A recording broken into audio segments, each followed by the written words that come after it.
طبعا عندنا مفاجأة هنا، مش هقول لكم ايه هي دلوقتي، خلينا اخر الفيديو نعرف ايه المفاجأة دي. دلوقتي انا جايب صور متوقع اهي، دي باينة اوي ما شاء الله، الله اكبر. ده القص الاسترالي، بسم الله ما شاء الله، بدأ يفك، اللهم لك الحمد.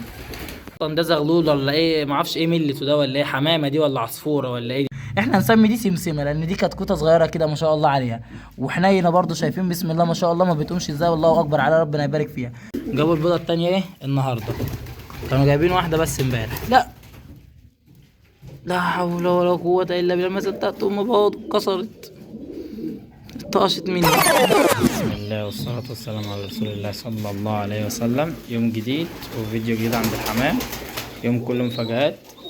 تابع معانا للاخر عشان تعرف ايه اللي حصل معانا جديد في الايه، في الاوضه بتاعتنا بتاع الحمام. اول حاجه زي ما اتعودنا هنبص عليه القص الجميل بتاعنا ده الزغلول الاكول ما شاء الله عليه، وده ابن الاسود جمعيه على ايه، على المراسله، اللهم صل على النبي عليه.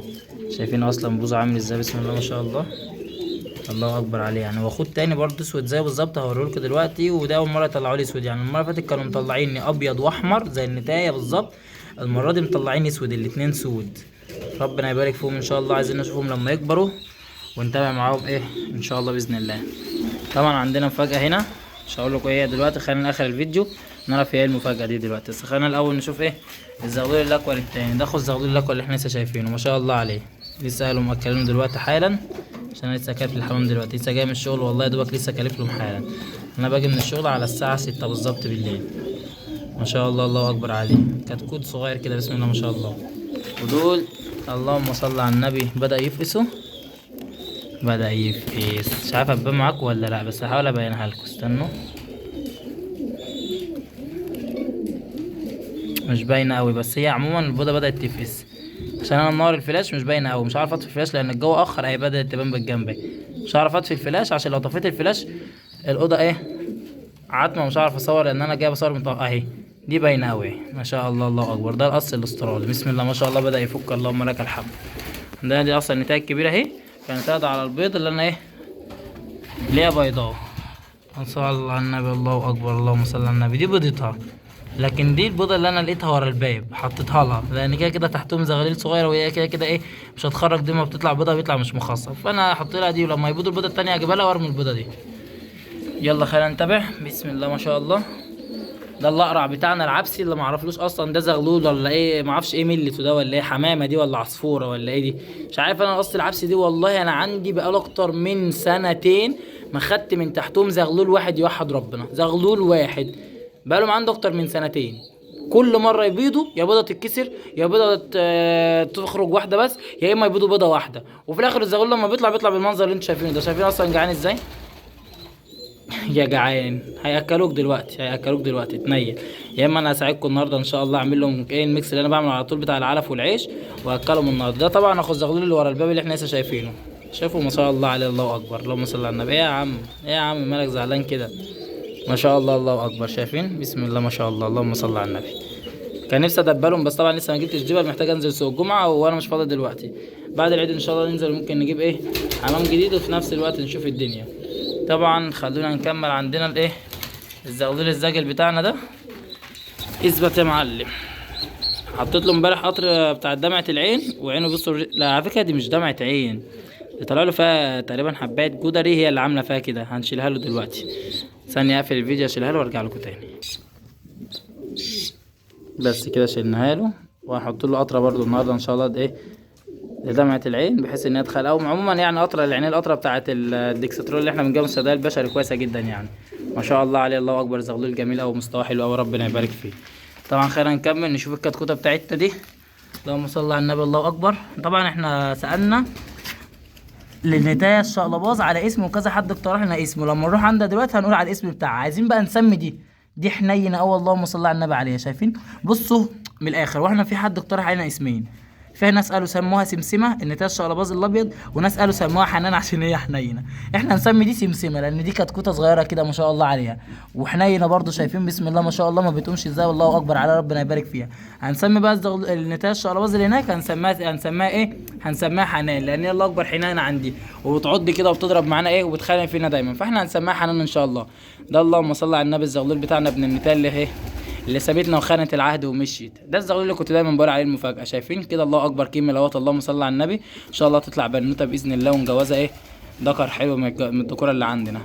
عموما يعني المفاجاه بتاع النهارده هنعرفها في اخر الفيديو، بس ان شاء الله بتمنى ان دي تطلع بنوته. وكده بقى عندنا شويه زواجل حلوين، اللهم صل على النبي. بدانا ايه نجمع شويه زواجل حلوين كده. يلا خلينا نتابع عشان نشوف ايه الجديد. ما شاء الله، الله اكبر. دي ايه؟ المراسله على الجمعيه التاني، جابوا اول بيضه امبارح، شفناها طبعا في الفيديو الشورتز. لو محدش شاف الفيديو الشورتز، اختصار سريع للاوضه بتاعتنا كله موجود في الفيديو الشورتز اللي نزلناه امبارح، خش اتفرج عليه يظبط معاك الدنيا. وده اللهم صل على النبي القص البلدي، جابوا البطين، جابوا التانية النهارده، كانوا بيضه واحده امبارح والتانية جابوها النهارده. وده القص العطال نفس النظام، جابوا البيضه التانية ايه النهارده، كانوا جايبين واحده بس امبارح. لا حول ولا قوه الا بالله، ما صدقت ام بيض اتكسرت، طقشت مني، مش باينه في الكاميرا بس هي اتطقشت. استغفر الله العظيم يا رب. عموما هي ما اتخرمتش، هي اتطقشت حاجه بسيطه. هسيبها لهم واشوف هيحصل فيها ايه. يا شيخ خليك كده. خلوا بالكم يا جدعان بالله عليكم انتوا بتمسكوا البيض عشان ما تحصلش معاكم نفس المشكله دي. والله غصب عني، بس يلا هي نصيبها، نصيبها اللهم لك الحمد، نصيبها عادي مش مشكله. يلا خلينا نكمل. عندنا طبعا بقى الزغلول الشقلباز ده لسه تعبان زي ما هو. انا كان بيعطس جامد قوي، جبت لهم علاج للبرد وما خفش، وزي ما انتم شايفين لسه عامل ازاي. استنى تعال. خاسس قوي يا جدعان، هو بيسهل. استنوا كده، لا ما فيهوش اسهال ولا حاجه، بس هو خاسس قوي. على فكره الزغلول دوتي انا شاكك ان هو عنده كنكر، لان هو بينهج جامد قوي، بس ما فيش علامات كنكر في بقه، انا لسه شايفه من شويه.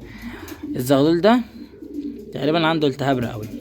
انا هديله فينادول، انا قلت ان انا هديله فينادول، بس قلت اديله فرصه يمكن برد مش فينادول، انا مش متاكد، بس هو غالبا كده في ايه عنده التهاب رئوي. هديله نص سنتي دلوقتي. روح يا عم. طبعا دول ما شاء الله اللهم بارك القص الاسود جمعيه، لسه ما فكش وما بانش عليه ان هو يفك دلوقتي، لسه على فكره قدامه بتاع يومين كمان ولا حاجه، مش اكتر من كده. البطين معمرين الله اكبر. على فكره انا الواحد اللهم لك الحمد بيعرف البيض اذا كان معمر ولا مش معمر مجرد ما يشوفه، من غير ما نور فيه فلاش ولا حاجه.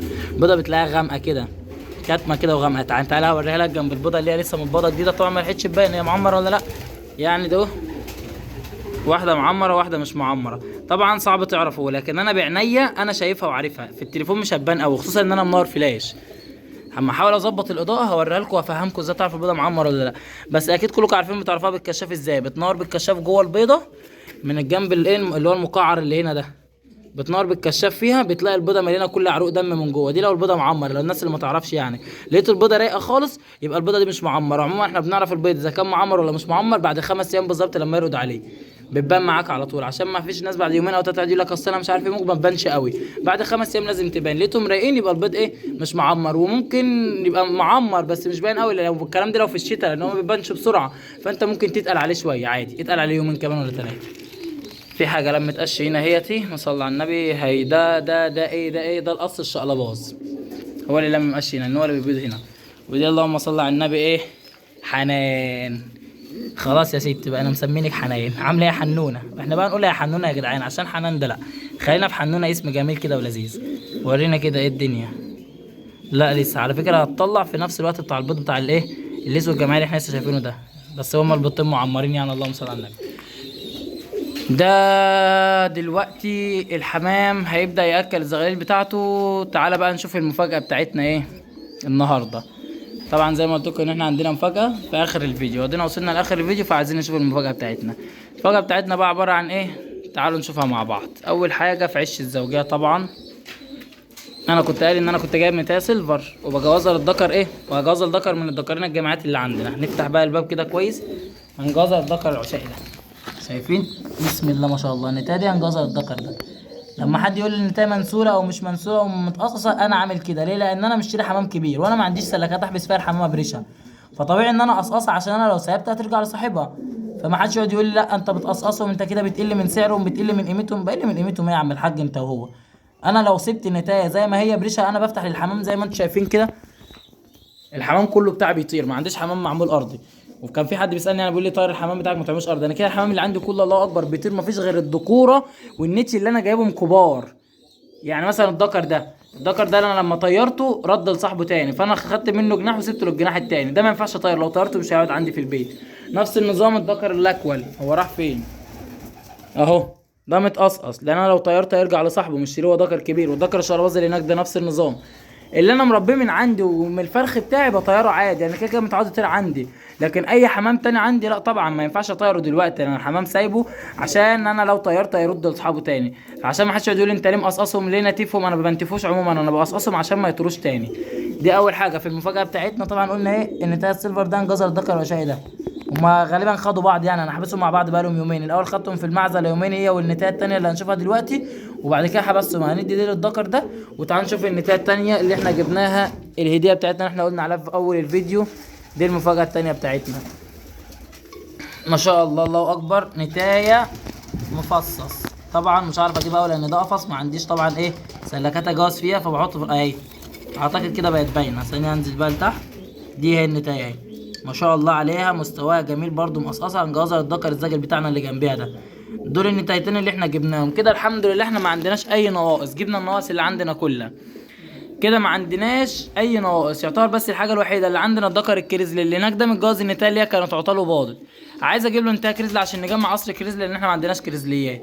وان شاء الله باذن الله بعد العيد على طول هنجيب حمام جديد زي ما اتفقنا مع الناس كلها. لسه ما قررتش الجزء اللي انا هجيبه، بس انتوا انتظرونا بعد العيد ان شاء الله حمام جديد نجيبه. وعلى حسب برضه لو اشوف اعرف انزل السوق امتى ولا ايه الدنيا. الزغلول ده باين عليه تعبان خالص، شايفين حمام بيعضوا ازاي. انا هقفل الفيديو وهعزله على جنب واحط له اكل وميه لوحديه لحد ما يخف ويبقى كويس. وعايز اجيب لي الزغلول اللي هناك الزاجل دوت، عايز اجيب له القطره بتاع دمعه العين، لان الزغلول اللي هناك ده عين وجعاه قوي.